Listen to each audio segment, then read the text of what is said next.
అదే RTV app వార్తల్ని క్షణాల్లో చదివే అవకాశం ఉంటుంది. ఒక న్యూస్ పేపర్, ఒక టెలివిజన్ ఛానల్ మీ చేతుల్లో ఎప్పుడూ ఉంటాయి.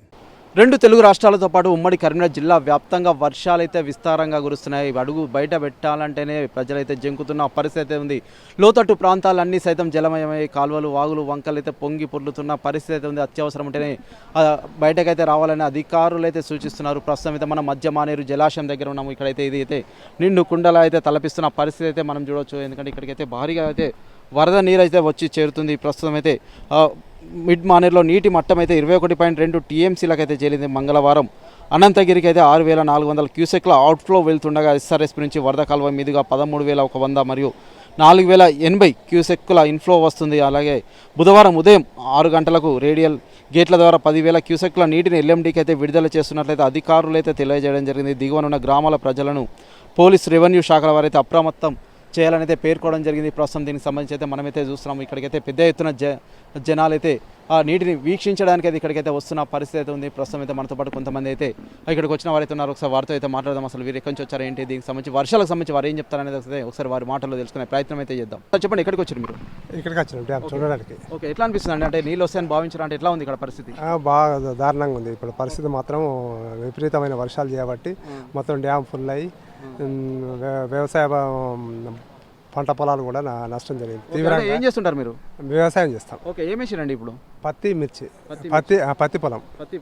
ఓకే, ఎట్లా ఉంది మరి పత్తి కావచ్చు, అంతేకాకుండా కొంతవరకు అయితే పత్తి అక్కడక్కడ చూసినట్లయితే కొంత ఇసుక మేటలు పెట్టడం కావచ్చు, అంతేకాకుండా నీరైతే అధికంగా వస్తుంది, వరద ప్రవాహం సైతం అధికంగా ఉంది కదా, అంటే ఎట్లా ఉంది మీది? మరి పత్తి చేనులు బాగా ఖరాబ్ అయినాయి, అన్ని ఎర్రబడిపోయినాయి. దాదాపుగా 15 రోజుల నుంచి వర్షాలు తీవ్రంగా పడడం వలన భూములు మొత్తం జాలు బట్టి చేనులు ఖరాబ్ అయినాయి. ఓకే, అంటే ఎంత అవుతుందండి? అంటే ప్రస్తుతం దీనికి సంబంధించి అయితే నష్టపరిహారం ఇస్తే బాగుంటుందా, ఎంతవరకు ఇస్తే బాగుంటుందని మీరు భావిస్తున్నారు? సరే, ప్రభుత్వం అదే వేచి చూస్తున్నాము. ప్రభుత్వం రైతుల తరఫున అంతో ఇంతో నష్టపరిహారం ఇచ్చి రైతులను ఆదుకోవాలని విజ్ఞప్తి చేస్తున్నాం. ఓకే, అంటే ప్రస్తుతం అయితే మనకైతే ఇక్కడికైతే మధ్య మానేరు జలాశయానికి సంబంధించి అయితే నిండు కుండల తలపిస్తుంది. దీని నుంచి అయితే కొంత 2 గేట్లు అయితే ఎత్తడం జరిగింది. ఇటు నుంచి అయితే దిగువకైతే పంపిస్తున్నారు నీళ్ళని సైతం. అంటే ప్రస్తుతం మీది ఎక్కడ? మాది ఇక్కడ మానవాడే. ఓకే. మానవాడే. ఇప్పుడు పొలాలు ఇట్లా అన్ని పొలాలకు నష్టం జరగకుండా పత్రం మాత్రం తీవ్రంగా నష్టం జరిగింది. ఓకే, మరి ఎట్లా సార్ ఇట్లయితే మరి ఎట్లా మనుగడ సాధించడం ఇట్లా రైతులు? అదే ప్రభుత్వం ఆదుకోవాలి. ప్రభుత్వం కొంచెం అంతో ఇంతో నష్టపరిహారం ఇచ్చి ప్రభుత్వం ఆదుకోవాలని విజ్ఞప్తి చేస్తాం. ఓకే, ప్రస్తుతం మనమైతే చూస్తున్నాము. ఇక్కడికైతే కొంతమంది అయితే వీక్షించడానికి అయితే రావడం జరిగింది. మనతో పాటు అయితే ఒక రైతు సైతం ఇక్కడికైతే రావడం జరిగింది. ప్రస్తుతం మాకైతే పత్తులకు సంబంధించి అయితే చాలా ఇబ్బందులు అయితే ఎదురవుతున్నాయి. వర్షాలు విస్తారంగా కురవడం వల్ల అయితే పత్తులకు అయితే ఇబ్బందులు ఎదురవుతున్నాయని చెప్తున్నారు. మా పత్తి పొలానికి సంబంధించి అయితే చాలా వరకు నీరు అధికంగా రావడం కావచ్చు, అంతేకాకుండా గత నెల రోజుల నుంచి అయితే వర్షాలు అయితే పడుతున్న నేపథ్యంలో అయితే పత్తులు అయితే పూర్తిగా నాశనం అయ్యాయి. ప్రభుత్వాలు అయితే చొరవ తీసుకోవాలి, అధికారులు అయితే రావాలి, పర్యవేక్షించాలని అయితే ఒక రైతు చెప్తున్నారు. అంతేకాకుండా దీనికి సంబంధించి కొంత నష్టపరిహారం ఇస్తే బాగుంటుంది, కొంత స్వాంతన చేకూరుతుంది రైతుకు అని అయితే వీరు చెప్తున్న పరిస్థితి అయితే మనం చూస్తున్నాం. ఇక్కడికైతే పెద్ద ఎత్తున జనాలు అయితే ఎక్కువ అయితే వస్తున్నారు. ప్రస్తుతం అయితే మనతో పాటు మరికొంతమంది అయితే ఇక్కడికైతే రావడం జరిగింది. ఒకసారి వీరితో సైతం మాట్లాడదాం. అసలు వీరు ఎక్కడి నుంచి వచ్చారు ఏంటి అనేది ఒకసారి వీరి మాటల్లో తెలుసుకుందాం. సార్, ఎక్కడి నుంచి వచ్చారండి మీరు? ఉద్యారం. ఓకే, అంటే ఎందుకు డ్యామ్ చూద్దామని వచ్చారా? అవును, డ్యామ్ చూద్దామని వచ్చినాం.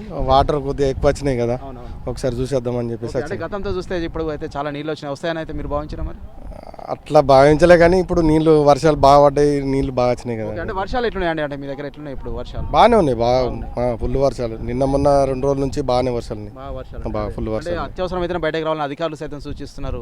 రాలేదు, మేము కూడా బయటకు రాలేదు. వర్షం కూడా బాగానే పడ్డది, పొద్దున్న నుంచి నైట్ దాకా పడుతూనే ఉంది. ఇక అందుకే మేము బయటకు వెళ్ళాం. ఏమైనా నష్టం వాటిల్లిందంటే గ్రామంలో మీ దగ్గర? మా సైడ్ అయితే నష్టం ఏం లేదు. అంటే పాత ఇల్లు కూలడం కావచ్చు, అంతేకాకుండా ఎవరికైనా ఇబ్బందులు కావచ్చు?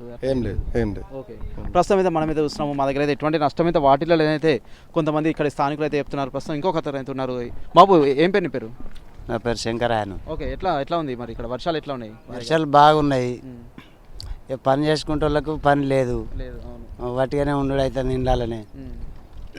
ఈ వర్షం ఇక డ్యామ్ నిండిందని చెప్పి ఇక్కడికి వస్తామని చూద్దామని మరి ఇట్లా వట్టి ఉంటే మరి ఎట్లా పోషణ కావచ్చు, అంతేకాకుండా కొంత ఇబ్బందులు అయితే ఎదురవుతాయి కదా? ఇబ్బందులు అవుతున్నాయి కదా, ఇబ్బందులు అవుతున్నాయి అని వర్షాల కొరకు ఈ ఇబ్బందుల పడు అవుతుంది, ఏం చేయలేకపోతున్నాం. ఓకే, ప్రస్తుతం మనం చూస్తున్నాము కొంతవరకు అయితే వర్షాలు అయితే బయటకైతే అడుగు పెట్టనివ్వకుండా ఉన్నాయి. దీనికి సంబంధించి అయితే కొంతమంది చిన్న చితక వ్యాపారం చేసేవారు కావచ్చు, అంతేకాకుండా రైతులు అయితే అనేక ఇబ్బందులు అయితే ఎదుర్కొంటున్నారు. విస్తారంగా అయితే తెలుగు రాష్ట్రాలతో పాటు ఉమ్మడి కరీంనగర్ జిల్లా వ్యాప్తంగా సైతం విస్తారంగా అయితే వర్షాలు అయితే కురుస్తున్నాయి. అది ఇంకా 2 రోజులు అయితే ఆ రెడ్ అలర్ట్ అయితే ప్రకటించడం జరిగింది. నిన్న మొన్నటి వరకు అయితే రెడ్ అలర్ట్ అయితే ప్రకటించడం జరిగింది. ఇంకా 2 రోజులు అయితే భారీ నుండి అతి భారీ వర్షాలు ఉన్నాయని చెప్పేసి వాతావరణ శాఖ సైతం హెచ్చరిస్తున్న నేపథ్యంలో అయితే కొంతవరకు అయితే అత్యవసరం ఉంటేనే బయటకు రావాలని అయితే అధికారులు అయితే సూచిస్తున్నారు. ప్రస్తుతం మనమైతే చూస్తున్నాం ఇక్కడైతే ఆ జలాశయానికి సంబంధించి అయితే నిండు కుండలా తలపిస్తుంది. ఇక్కడ నుంచి అయితే మధ్యమానేరు జలాశయానికి అయితే 2 గేట్లు అయితే ప్రస్తుతం అయితే నీటిని అయితే విడుదల చేస్తున్నారు అధికారులు అయితే.